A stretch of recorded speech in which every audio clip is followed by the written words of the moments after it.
Having pets, if you're not allergic, like I have a dog and I call him my microbiome reconstitution assistant because he licks my face, he licks my hands all the time, and he's spreading his microbiome on us, but that keeps our microbiome varied and diverse. Patients that had received different types of antibiotics had an alteration in their gut flora that could last anywhere from 4 months to 12 months. One of them was clindamycin, and they found that the microbiome was shifted for 4 months.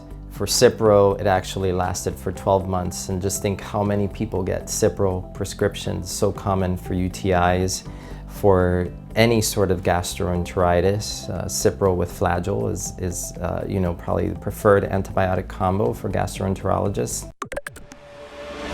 Hey folks, Mike Mutzel here with HighIntensityHealth.com. Thanks for tuning back in to episode number 124. Now, before we dive into the show with Dr. Vincent Pedre, I just want to let you know about his book called Happy Gut. Now, I would encourage you to check this out. I've vetted it, I've read it, I've interviewed him now twice, and it's loaded with great information. And here's why I think it's, this interview is particularly very important for you, and also the book is important. A lot of people are talking about the diet, and we talk about this on the show a lot, how, the things that we eat, the food that we eat or we don't eat, how that affects the gut microbiome. And that's really important. Now, we're going to talk about food a little bit in the show, but also important are the thoughts, the repetitive negative self-chatter, meditating versus not meditating, being stressful, sleep, and also not only the toxic thoughts, but also toxic chemicals that you're exposed to through your air, food, and water, and how that affects gut health, and particularly the health of the gut microbiome. And so we're going to learn more about air filters, about ways to meditate, why you should meditate, how to meditate. We're going to talk about heart math, and we're also going to talk about pets and how household pets can introduce healthy bacteria, improve bacterial diversity, maybe even some parasites that may be helpful for you, and also soil microorganisms, how to get soil into your food via a healthy manner. So we cover the gamut. You're going to love the show. This was filmed on site in his clinic in Manhattan. That's why I look a little rough, by the way, around the edges. I have a little extra facial hair. My hair's a little messy and stuff like that during this interview because my luggage got lost in the transportation from Seattle to Manhattan. So just so you know, that's kind of what's going on there. I'm not going rogue on it. Now, I know you're going to want to check out the show notes. We took excellent show notes for you. You can find those by going to highintensityhealth.com/drpedre. You can also learn more about his book there. Click through the links there. Again, this will be available worldwide on December 29th, 2015. And you can help support the show by clicking through those links. And we have a great lineup in 2016. We're now traveling, doing on-site interviews, doing still some Google Hangouts, but mostly on-site. We want to kind of get that benefit of the energy and the live interview format. We think that's really important for people. So again, thanks for tuning in and sharing a moment of your day with us. Let's dive into the show with Dr. Vincent Pedre. All right. Well, Dr. Vincent Pedre, we're here to talk about your new book and learn some cutting-edge insights about the gut. So there's many points that I want to bring out in this conversation, but the first and foremost would be some of the new research that has emerged about the microbiome. And maybe you could start off with the story that you were sharing with me about your journey to the Natural History Museum yesterday and all the education about the microbiome. This is amazing that they have this special exhibit. It'll be on till sometime next year, and it's called The Secret World Inside of Us. And it's perfect for both children and adults. But you learn some really fascinating facts, not everything I knew. Like yesterday, I learned that there could be up to 150 different species of bacteria just in our palms. And that most of them on the skin live in the creases where it's a little moisture, and that the areas in between are actually more barren and don't have that many bacteria. Interesting. And they had also, a lot of stuff that we know, like how the microbiome transfers to the newborn infant through the vaginal canal. And they talked about how infants that are born through C-section don't get the benefit of that. But we're seeing more and more doctors use a vaginal swab on those infants so they can get the benefit of their mother's vaginal microbiome, which is so key for their health. But also how during breastfeeding, the child actually gets the bacteria from the mom's gut through the breast milk. So they had some really, they were very up to date with a lot of the information they had there. I was impressed. That's really exciting. And they also had some interactive games for kids, so they made it kind of fun to learn about the microbiome. They had a whole person on a table, and you could touch different parts and learn about the microbiome on the skin or in the gut. So we know that, we mostly talk about the microbiome inside our guts, but we have multiple different microbiomes, and they vary depending on the conditions upon which they live. So the microbiome on the skin is probably going to be more aerobic bacteria that use oxygen. A microbiome inside our gut, especially the large intestine, is going to be mostly anaerobic bacteria that don't use oxygen. So there's different adapted microbiomes for each part of the body. And the cool thing is how we're learning how this microbiome interacts with us and how it creates health, and how an imbalance in the microbiome is what creates a lot of disease. And part of the exhibit was about how an experiment in mice, and they were looking at mice that were more risk takers. And they measured it by going to the edge of a platform and jumping off. And there was another group of mice that hesitated a bit. So they were, I guess, more anxious. They used that as an anxiety model. Right. And when they transferred the bacteria from the mice that were bolder, more courageous, to the more anxious mice that were more cautious, the anxious mice took on the behavior of the bolder mice. And so it shortened the time that it would take. So it's so fascinating. You know, we're not there with humans yet. We don't completely understand it. But we are seeing in animal studies that the microbiome can even control the way that our minds work. It's really fascinating, and it brings up a lot of different points of, like, maybe what I want to pull from you, where medicine is going, you know, from poop pills to antibiotics. I think we're going to an era that is going to have very directed probiotics for specific conditions. Like today I saw a study using Lactobacillus curvatus and plantarum and on patients with high triglycerides. And it was a double-blind placebo-controlled study. And the people were matched by level of exercise, diet, all that was the same. The difference was one group got the probiotic, the other group didn't. And the group that got the probiotic had an 18.1%, I think, drop in their triglycerides, but they also showed an increase in their LDL particle size. And this was all only with a probiotic. So I think we're going into an era where we're going to analyze and see a probiotic that's specifically for patients with eczema, probiotics that are for preventing antibiotic-associated diarrhea. And we're not doing this in the US yet, but I was very impressed. I had a patient that has family in Switzerland, and she ended up having to go to urgent care there and was placed on an antibiotic. And at the same time, she was prescribed a probiotic to counter the effects of the antibiotic. Just think about that. Like how advanced that is, that they already have that as a prescription, a proven probiotic strain that will protect the patient from the consequences of basically decimating the microbiome in their gut as a result of antibiotics. And that ties into the other research we were talking about, which is the study that came out on antibiotics and their effect on the microbiome long term. So patients that had received different types of antibiotics had an alteration in their gut flora that could last anywhere from 4 months to 12 months. And the weird thing in the study was how they also swabbed the mouth, the saliva. So the mouth microbiome actually reconstituted itself within 1 week, but the gut microbiome was affected for months after. And they think probably because the contact time with the mouth is so little that probably very little of the antibiotic got in there and could damage. Yeah. And so, yeah. Yeah, exactly. But obviously when we throw an antibiotic into the gut, we are causing some major downstream problems. I think, and the medicine of the future is going to think about that.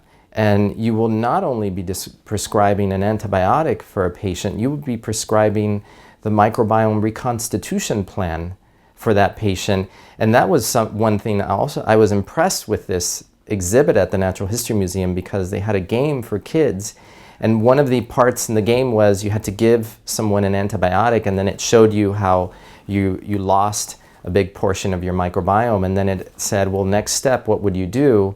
And one of the choices was give them a probiotic to reconstitute the microbiome. And we know that's not the only way to help our microbiomes. We can talk about that too. Yeah, I definitely want to dive into all the different ways that we can reconstitute the microbiome and keep a varied and healthy gut flora. Right. Yeah, I want to talk about that. Let's finish up the probiotic antibiotic discussion, because I like that you give Switzerland, I believe, credit, right? That's very progressive, but functional medicine practitioners such as yourself, being certified, have been doing this for a very long time. If you're on antibiotics, well, of course, you take Saccharomyces boulardii, the probiotic yeast, because that's not affected by that antibiotic. Or you take a probiotic. You take a probiotic. A lot of times I'll put the patient on the probiotic while they're on the antibiotic, but dosed at a different time. So if it's a twice-a-day antibiotic, then the probiotic is in the middle of the day. And then once they're off the antibiotic, then I might increase the dose of the probiotic for a short period, maybe do twice a day, and then bring them back down to a maintenance dose.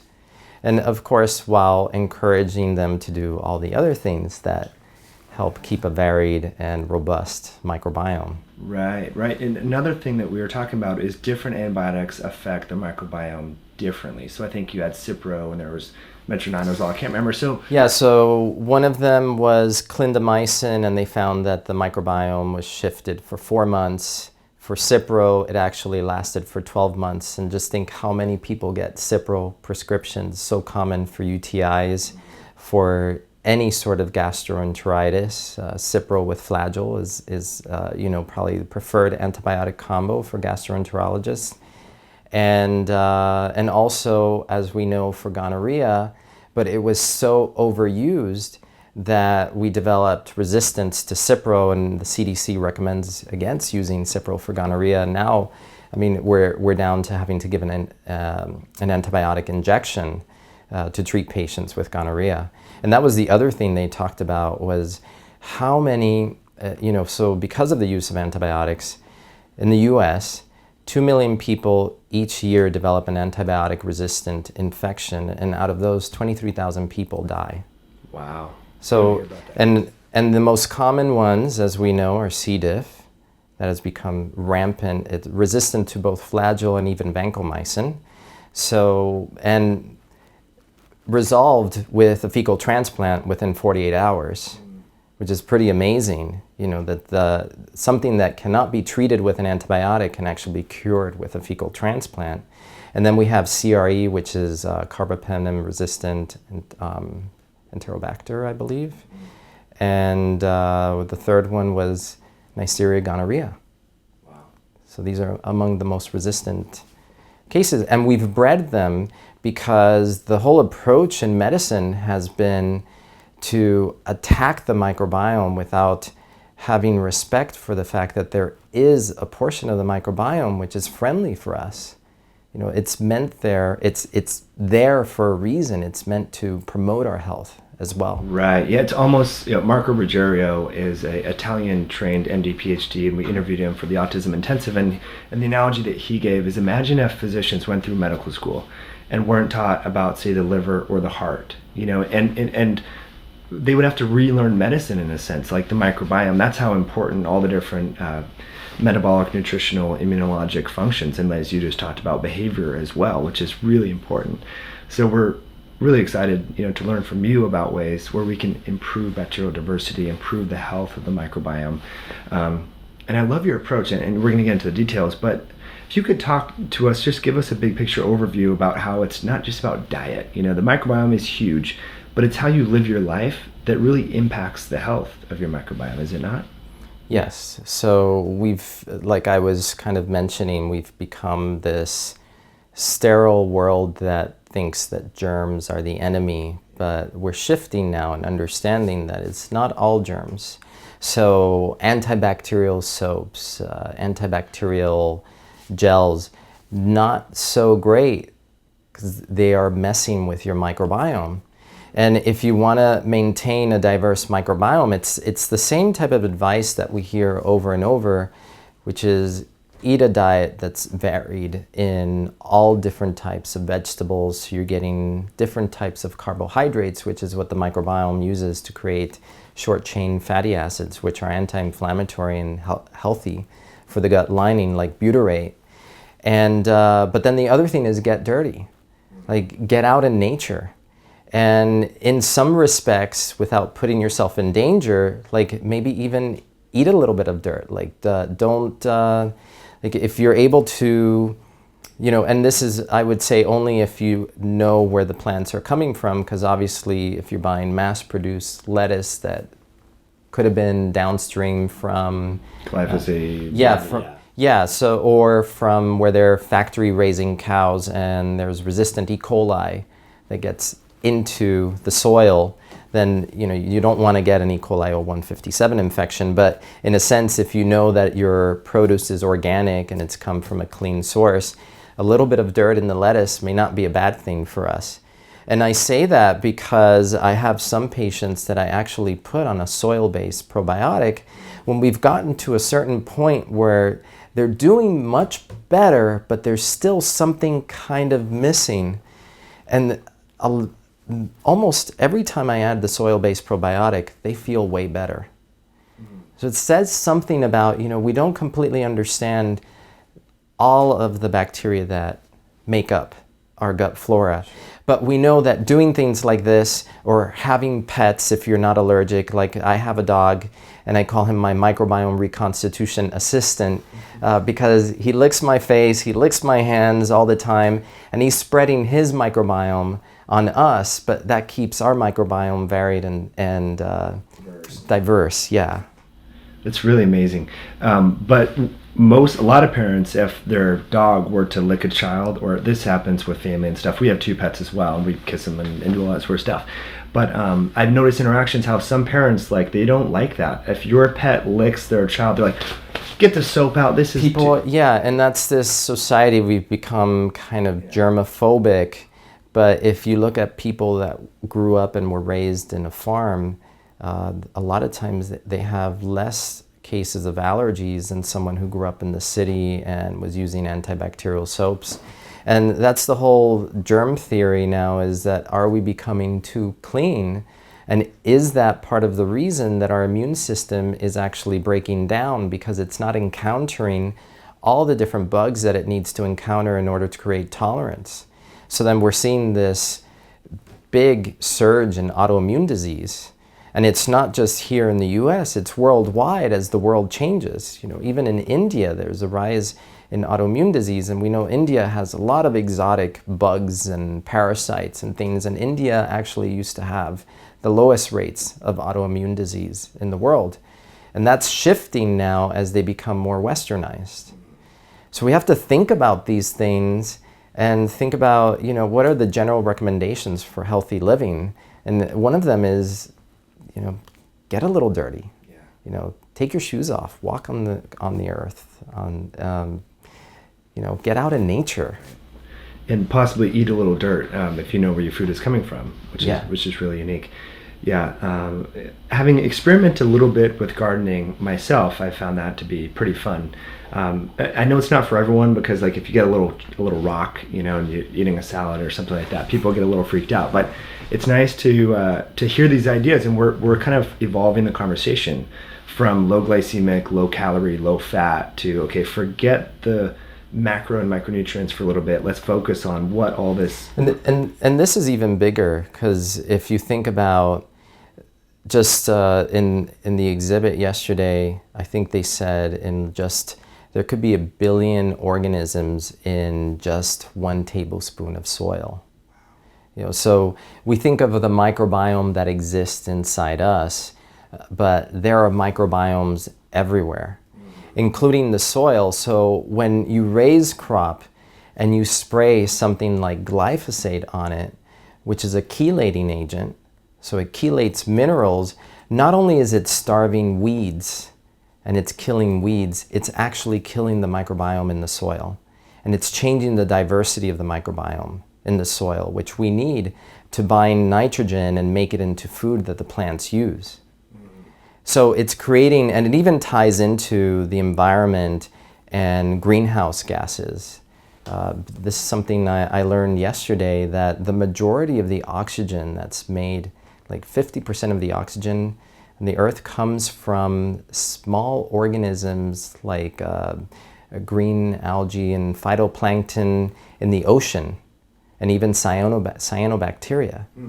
So, which is crazy, that these tiny organisms are providing the sustenance by which we live.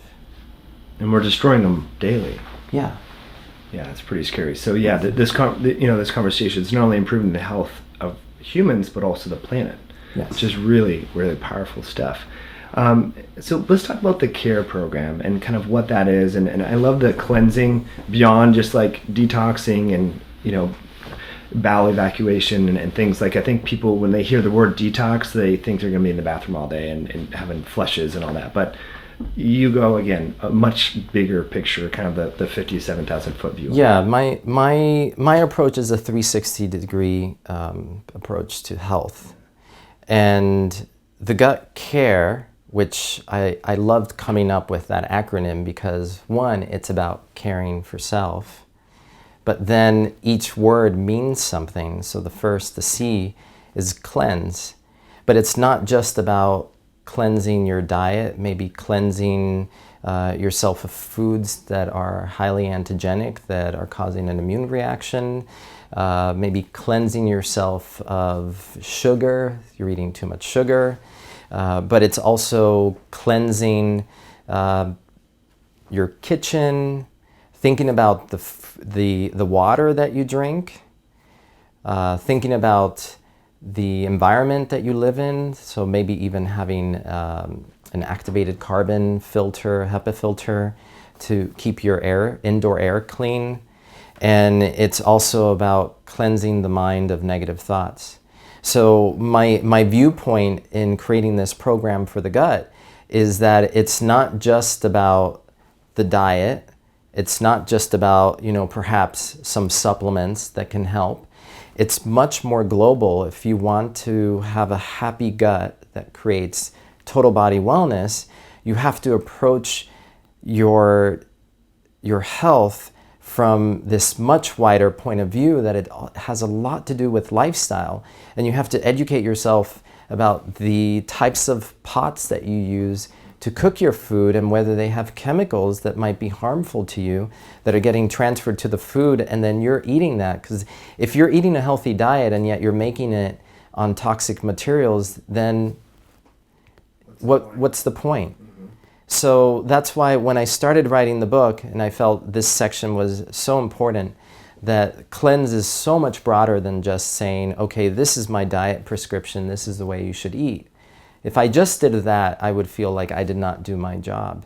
I felt that I had to tell people and inform them that you have to cleanse your kitchen. You have to think about where your water comes from, or what type of filtering device you're using to maybe take heavy metals out of the water. We've had cases where there's been lead in pipes and people have had lead toxicity. This happened in Washington, D.C. And women were having a high increased rate of spontaneous abortion, and they couldn't figure out, and they found that there was actually lead seeping from the pipes. So, we live in this toxic world, so you have to think about that. If you want to be healthy, you have to analyze, well, what are all the aspects in your life where you can bring in health? Another big one for me is, because my approach is mind, body, spirit, is really thinking about, the mind, and cleansing the mind of negative thoughts.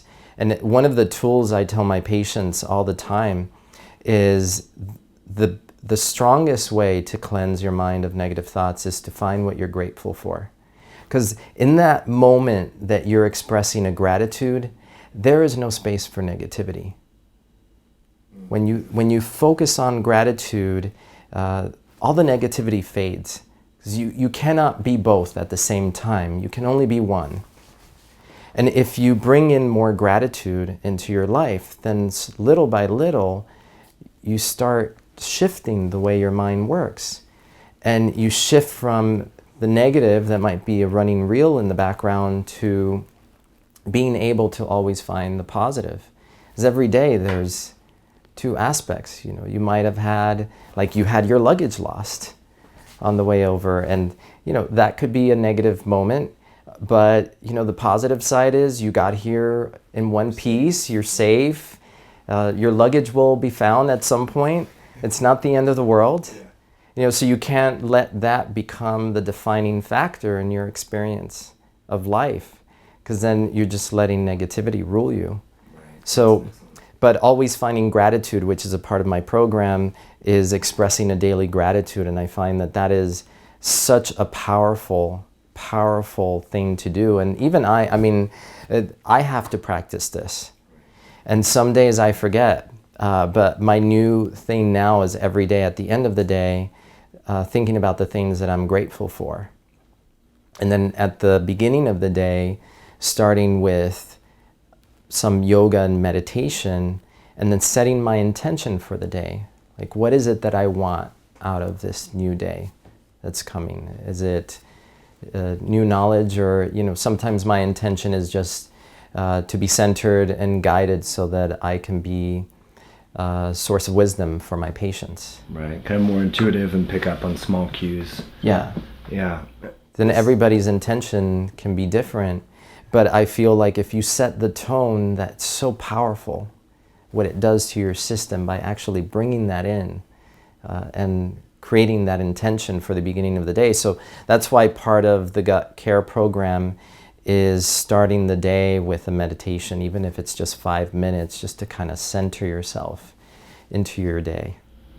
That's amazing. And that's what I wanted to bring up from the book is, and this is a natural, you've already been describing it, but just want to reinforce, you talk about the physical gut in the book, but before that is the emotional gut. And so let's kind of bring this conversation about gratitude, spirituality back to gut health so that people realize, like, you know, I've heard meditation is good, but I haven't taken that next step to actually do something about it. Like, talk to us about how the gut brain connects to the GI tract and microbes and all that.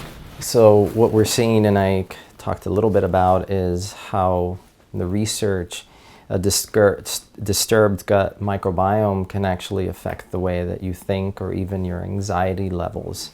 You know, obviously it's much more complex than just that, and you cannot, you can't be completely reductionistic about it, but even in a mouse model of autism, they found if they shifted the gut flora that they could improve the behavior of the mouse. And we know that a lot of children with autism have disturbed gut flora. That's one common finding across the board. So there is some connection there, and I think we're learning a lot of this. I think we're just in the infancy of the potential that we're going to arrive to, and maybe eventually having, like I said, probiotics that have been designed to treat certain conditions. For example, like we find that a probiotic supplement can help with depression. Which is fascinating. Yeah. But I always, even though that's fascinating, I think that has to be put into the setting of a non-reductionistic approach to health, which says, okay, then I will take a probiotic as part of my treatment for depression, but I'm also going to do introspective, maybe talk therapy, and I'm going to get out and exercise because that's been proven to help reverse depression. I'm going to do all these things. So it's not about the one magic thing, it's about how all of these tools can work together to give you the most optimal health you can achieve. That's really fascinating stuff. A lot of details to pull away from, but I want to go back to a story that you told me. You're on a meditation retreat and you were focusing on an area of your abdomen and you noticed some heat. Now, if you can get into the detail there, I think it's pretty powerful because that just shows where you focus on expands in a sense, particularly in the gut, and why that can help people with Crohn's, colitis, constipation, diarrhea, to bring that energy there. Yeah, or even, so a lot of people with gut issues might actually have energy blocks in this region. And for a lot of people, the gut can, it's our digestion and assimilation. So it's the way we take in the world. But it can also represent holding back. And this is not based on any science on my part. It's just based on empiric observation that maybe sometimes the person who has a gut issue there's certain aspects or places in their life where they hold back, or they feel that there is some sort of power struggle with someone else. It could be a boss, it could be a family member, and there are things that have not been said there. So when I do this meditation, which goes back to my background as a yoga instructor and learning meditation from them, but also learning about the chakras, the energy centers in the body. But this is common not just to yogi philosophy, but also is the Dantian, which is recognized in Japanese martial arts, as the power center right here, 1 inch below the navel. And one meditation that I do is to expand that center, because that's kind of the foundation for the rest of the energy that moves through the chakras. And basically, we were talking about that, like, what do you do with the monkey brain? And one thing you can do is just kind of create an intense place of focus. So you can either meditate with your eyes closed, which is the way I usually do, or you can sit in a room and have an object kind of far away that you can focus on, and you keep your eyes soft but open, and you just focus all your attention there.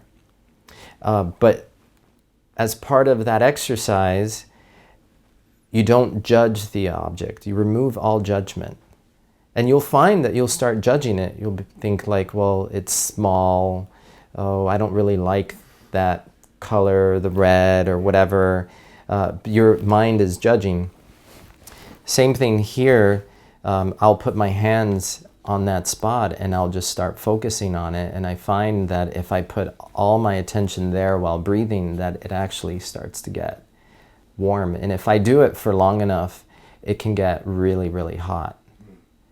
And I've had similar experience recently with my hands getting really, really hot during meditation. And I think that's just because I've done it for so many years that I don't know that, you know, I'm more experienced with it.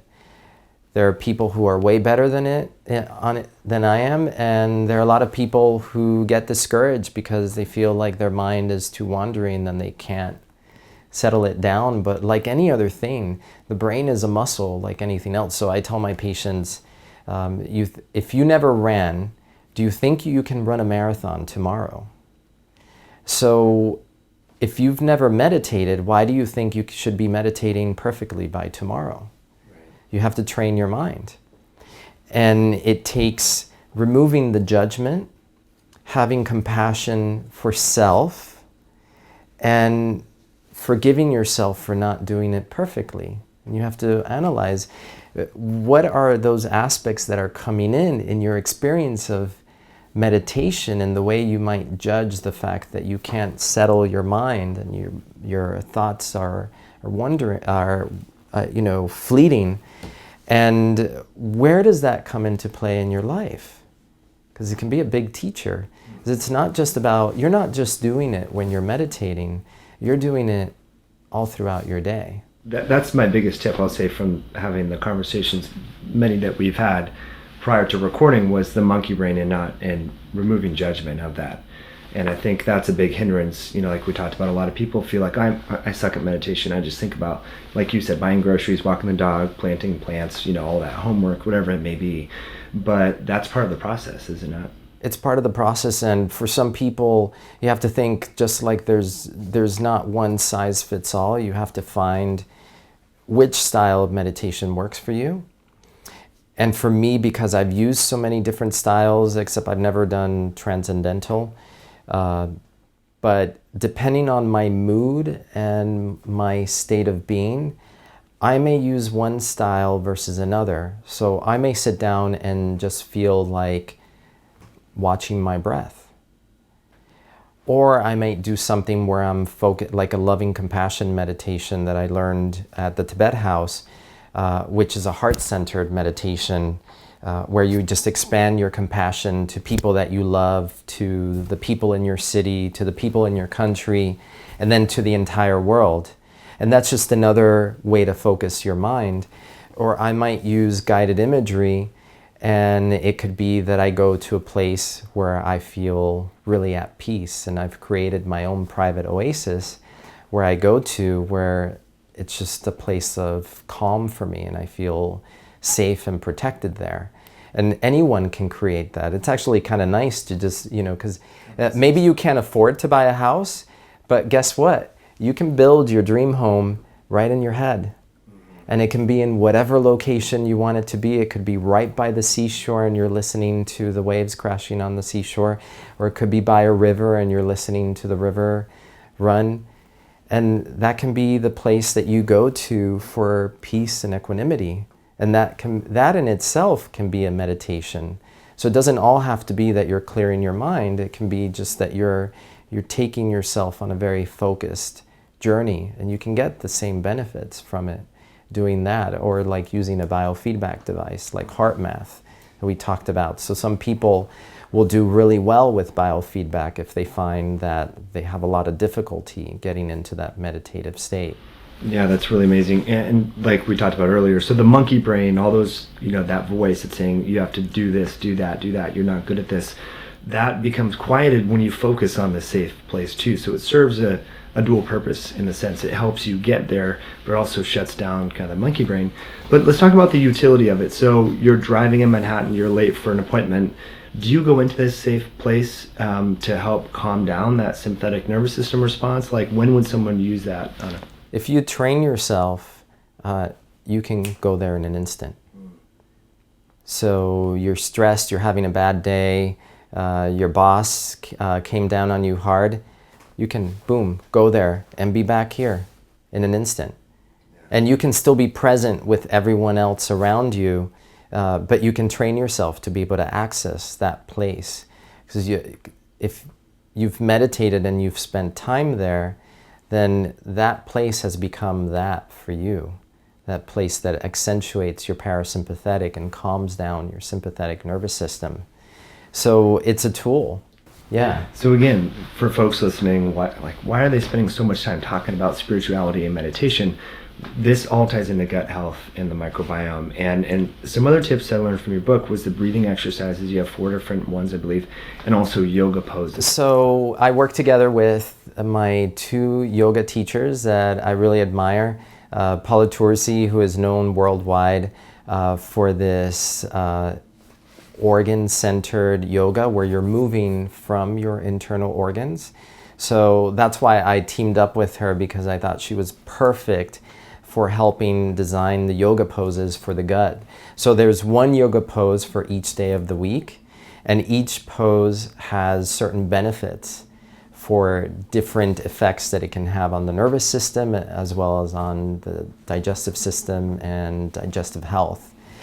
And the other yoga teacher is Janet Daly Butler, and she's an expert on mantras and chanting, and also she helped, along with Paula, come up with certain breathing exercises that are meant to not just benefit digestion, but also benefit the entire body as a whole. So we have very specific instructions on how to do these, and you can kind of pick and choose depending on what you're experiencing, or even, just try each of them separately and see which one,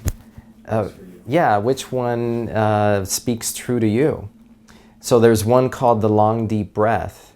And even though I may not sit down and do it in a formal fashion, sometimes I was telling you, in between patients, if I need a reset, so I need to recenter myself, I'll do 3 big, really deep breaths as I clear my mind, so then I can be present and ready for the next patient. So a question came to mind, and don't mean to interrupt you, but are we talking 30 seconds, 15 seconds? How long is the breath? So it could be an inhale for 10 seconds, and then a slow exhale for another 10 seconds, and then you just repeat. And if you're having a really stressful moment in the middle of the day, if you just stop and do that, and even if you work in an open office, your workmates might not know what you're doing. You can do it in silence, but it resets your body. And in that moment, you clear your mind. So you can go back to what you were doing, and it's kind of sort of like this tuning into the rhythm of the body, which I think we've gotten really disconnected from. There was a study I read that was quite interesting, and I don't know how they were able to measure this, but they found that people who have disturbed circadian rhythms or also people who do not eat on a regular schedule. So maybe one day you eat lunch at 12, the next day you can't eat lunch till 3, then the next day you're eating at 1, then the next day you don't eat lunch till 4. That doing that to your gut microbiome creates a shift in the microbiome that promotes metabolic syndrome and weight gain. Wow. And that was really fascinating because I always knew that one of the causes of weight gain is a disturbance in the circadian rhythm, people that don't sleep enough, that are eating at odd hours, and then to see that it actually has a direct connection to our microbiome. It's really fascinating research. Yeah, and that moreover those nutrients kind of entrain the circadian clock and kind of yes. And there's certain bacteria that are almost they're expecting to be fed at a certain time of day. Wow, big time. Yeah, so many things to break away here. I think people are getting a lot of practical tips here. But back to what you were saying about meditating in the office. I meditated. Sam and I had a late plane ride to get here to do this interview and other interviews.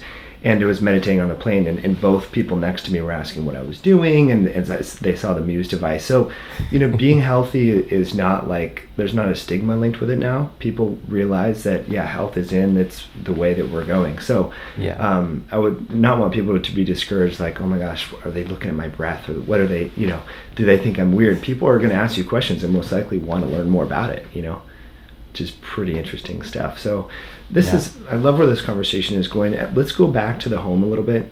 That's a big source of toxins, like you mentioned. So Teflon pans, how does that affect the gut?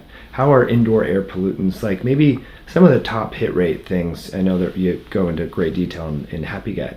Yeah, so for example, like non-stick surfaces on cookware have flame retardants. And so when you cook your food on that, it will pick up some of this. You may not see it, but over time you will see it as you see that the bottom of the pan starts to wear away and you see that it's disappearing. Well, where do you think it went? It went into your food and then you ate it and it went into your body. So a lot of these chemicals are fat soluble, so they accumulate in the fat. And so part of the theory is that as you accumulate these fat soluble chemicals, that they make you gain weight because part of the body's protective mechanism is to pocket all of this in your fat to keep it out of the circulation. That's why detoxing and cleansing is so important when someone is in a weight loss program, because what happens as you start melting away the fat is that you can put a lot of these chemicals back into the circulation. So you have to be detoxing as you're losing weight, or what will happen is the chemicals will stay in your circulation, and then your body will once you're off the diet, start pocketing it back into the fat to protect you from these chemicals. So things like the non-stickware, those are like big ones, both in utensils. So I personally like using ceramic enameled pots or a lot of stainless steel. That's what I'll use for cooking. And same thing for cooking utensils, either bamboo or stainless steel. Those are like my biggest ones. Yeah. But people don't want to clean stainless steel, and it can be hard, like with eggs. So do you use butter or coconut oil? Have you played around with different oils? Yeah, so like if I love making a sunny side egg, and I'll use coconut oil as the base, and I coat the bottom of the pan with that. And if you cook it at the right heat, you have to be careful. If you put the heat on too high, you're going to overcook it and then it's going to stick to the bottom. If you do it just at the right medium heat, then it's going to cook just right and it'll just come off. So it's easy. And I also use another cookware which is called 360. And that one, what it does is it creates a vapor seal. So you can steam vegetables using less water. And once the water is boiling, you actually put the heat down and you cook it at lower heat. But it creates a vapor seal where all the vapor stays inside the pot. So you get nicely steamed vegetables with less water, and you're not losing nutrients into the water. So a lot of times what happens is you might use too much water. And then if you're throwing out the water, a lot of the nutrients are thrown out there. And that's something I remember from my childhood, because my great aunt was a nutritionist who had studied in the US and then became the head of nutrition for the schools in Cuba. And one story that my family always would tell me is that when they boiled the vegetables and they threw out the water, she would tell them, you just threw out all the nutrients. But the idea is, you want to use enough water so that you can steam the vegetables without losing the nutrients into the water. You don't want to use too much water. Right. So that's why I like this pot, because it creates that vapor seal. Interesting. 360 it's called. 360 cookware, yeah. And it's all, I love the company because it's all American made. They actually save jobs for all these people that were losing their jobs, factory jobs in Michigan. So I like their philosophy, and they also use very much cleaner, low toxin type of process to create the pots. And anybody who reads my book can get a discount on their cookware. So, so part of it is choosing clean food. The other part is kind of really looking into what are you cooking your food on. And then we have to think about the water that we're drinking. So like I live in New York City, and if you just pour a glass of tap water, you can smell the chlorine in the water. And I understand they have to do that to keep all the pipes clean throughout the city, but that's not something you want to drink. So you don't want to ingest that chlorine, which is going to mess up with your thyroid, for example, because it will compete for binding sites with iodine. So you want to use some sort of water purification system. And I talk about different ones. You can use a reverse osmosis. But if your budget is lower, you can just get a carbon filter, to help. And there's different ones that I recommend from different companies. There's some that are better than others. And if you go online and research, you can see what % of minerals each one takes out of the water. So like if the water had chlorine, how much of it will be taken out by the filter. And these are things you have to consider. Right. Yeah, it's an everyday reality. What about in the shower? Do you have the shower filters and stuff? Same thing. Yeah.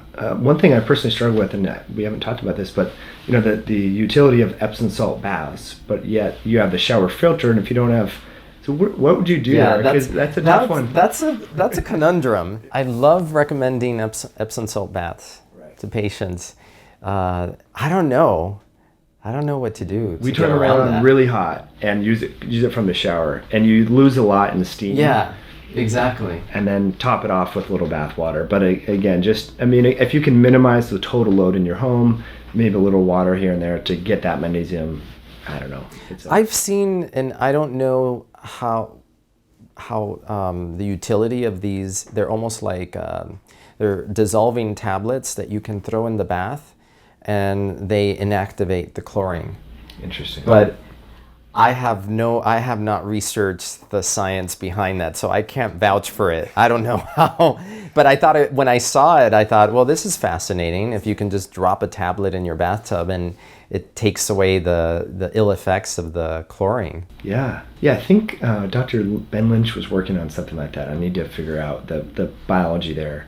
One thing that comes to mind as we come to a close, and you talk about this in the book, you mentioned like for overweight people that are losing weight, which about 71+% of Americans are overweight or obese. So we want people to lose weight, but as they're losing weight, they're detoxing these fat-soluble toxins. And you kind of just mentioned you want them to detox at that same time. So is that specialized micronutrients, different foods? Like, talk to us about that detoxification. So when the types of things that are going to bind those types of toxins are fiber. So it can be like brown rice fiber, but also chlorophyll. So like dark leafy greens, spinach. The other thing that is in my program, which increases the excretion of these toxins, is green tea. And so if you're combining green tea with maybe making a smoothie in the morning where you put in some spinach, some baby greens, you're creating a detoxification powerhouse. And then have a green tea as your source of caffeine for the day instead of coffee. Yeah. And what's just anecdotally, what's so fascinating about the polyphenols, not only do they detox, but our gut microbes love them. Isn't that pretty cool? Yes. Yeah, so what are your favorites? So there's blueberries, raspberries, pomegranate, green tea. Like, again, you talk about it in the book, but for folks listening and tuning in right now. Yeah, the big ones in the program are the berries. So blueberries, raspberries, blackberries, green tea, like we said. I try to stay away from too many sweet fruit in the 28-day program. But once you're past that, you can bring in some new things. I just recently had a salad where they put pomegranate seeds. They're kind of a little bit gooey, but they added a nice element to a salad. So you can think about doing stuff like that, where you're creative and combine these nutrients together, because you want to have the variety of the different nutrients, like the polyphenols, along with the chlorophyll and everything else, to create a healthy gut microbiome. Yeah, that's fascinating. Two last questions. This comes up a lot, and I think we've talked about this before, small intestinal bacterial overgrowth. Talk about it in the book. But there's kind of two schools of camp when it comes to fiber. People eat as much fiber as you can because it fuels the microbiome, and then there's the SIBO camp that are really afraid of it. What sort of conversations do you have with people that are really scared of fiber because it causes GI issues? I'm going to say in my practice it will be a case-by-case basis, right? Because I do see a lot of people come in with SIBO or failed SIBO treatment from another doctor. So you have to be careful not to give too much in terms of the types of foods that are going to fuel or help replicate the microbiome. But at the same token, I find that for a lot of these patients, sugar is a big issue. So, and you also have to think, is it the fiber in the diet? Is it fiber without enough water? Is it the mix of fiber? Is it, soluble versus insoluble? And whether maybe, because a lot of people eat too much sugar in all different forms. So it could come as simple starches. And then is it really SIBO or is it yeast overgrowth that's causing the gassiness? And sometimes I find, or is it both? Maybe we have both, and we have very limited means by which to diagnose candida or yeast overgrowth. So a lot of times it's sort of a diagnosis of exclusion or just based on clinical impression and the patient's symptoms.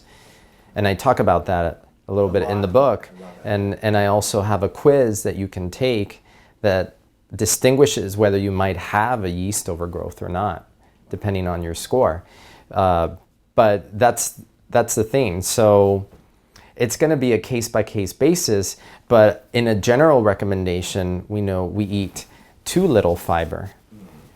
Men should be getting at least 35 grams per day, and women at least 25 grams per day, but most Americans eat somewhere between 10 and 15 grams a day of fiber. And that's what's going to create a healthy gut flora, which is anti-inflammatory and also helps prevent colon cancer. Yeah, it's really big. We caught up with Jeff Leach on episode number 110 or something along those lines, and he said that even little kids in Tanzania rural, folks, they were eating like 100 grams of fiber a day. And so Oh, yeah. it's like this belly that you see in pictures of, indigenous peoples is really from the fiber and the fermentation. It's not always kwashiorkor or protein deficiency. Yeah, that's astounding to me. If you look at ancient cultures or more primitive cultures, they're eating closer to 100 grams of fiber per day. And just think we're on the other side of that spectrum, not eating enough fiber. Right. And what that does to our gut microbiome, because it shifts it. And that was the other thing to mention is that these indigenous cultures that are eating so much more fiber have a much more diverse microbiome than people that are eating, the standard Western diet. Right, and that's why I wanted to bring up the question, because you have people with overt GI issues, and a lot of practitioners are saying avoid fiber, go FODMAPs and stuff like that. And I understand that, and I know clinically it works, but also, is there a threshold where we can restore the diversity to such a point that having fiber is more beneficial than detrimental? And so it's a great conversation. I always see those programs as a transition program to eventually eating the varied diet that everyone should be eating. So it's a tool for a new Western disease, in this case called SIBO, small intestinal bacterial overgrowth. But my whole philosophy is to get the person through that and eventually expand their diet while keeping a lot of really good habits. Bringing in a lot of vegetables into the diet and trying to not make the junk the central feature of the diet, or too many refined starches, carbohydrates. Yeah, I like how you talked about that. It's a transition, and it does help, like you mentioned. So the book comes out the 29th of December. You said you had a quiz. Let's talk about the Happy Gut, the website and the resources. So if people want to learn a little bit more about that, where can they go? They can go check out happygutlife.com, and you can learn about the book there. You can see testimonials from patients that have done the program. You can learn about the cleanse. And it's going to be a place that I'm going to constantly be updating with recipes, with blog posts, all centered around gut wellness, but also how gut wellness is connected to total body wellness. So I hope to make it a resource for people that they will want to come back over and over and learn more about the gut and the microbiome, and keep things interesting, and recipes also, because I think everybody loves a recipe, and I already have a few recipes up, but we have a whole bunch coming. I think we'll be releasing one new recipe every month. Awesome. That's fantastic. You have a lot of recipes and meal options in here as well, Yeah. shopping lists, and there's so much more that we could talk about that we just didn't have time for. But really appreciate you coming on the show. Want to commend you for all the work that you're doing, Dr. Pedre, so keep it up. Well, I hope you found that informative. I know I did. Learned a ton from Dr. Pedre. He's got great energy, and what's really unique is he practices what he preaches, which I always love, and so that's what we're trying to do here. So appreciate you tuning in, and appreciate you sharing the show with friends and family that may benefit from this, and also your reviews. Your reviews help me give feedback, help our speakers, and help expose the show to more individuals. So thanks for writing those excellent reviews and subscribing. Again, you can access the show notes and the transcripts by going to highintensityhealth.com/drpedre. So with that, I'm going to tune out, but really appreciate you coming on and hope you have a fabulous day, and we'll catch you on the next episode.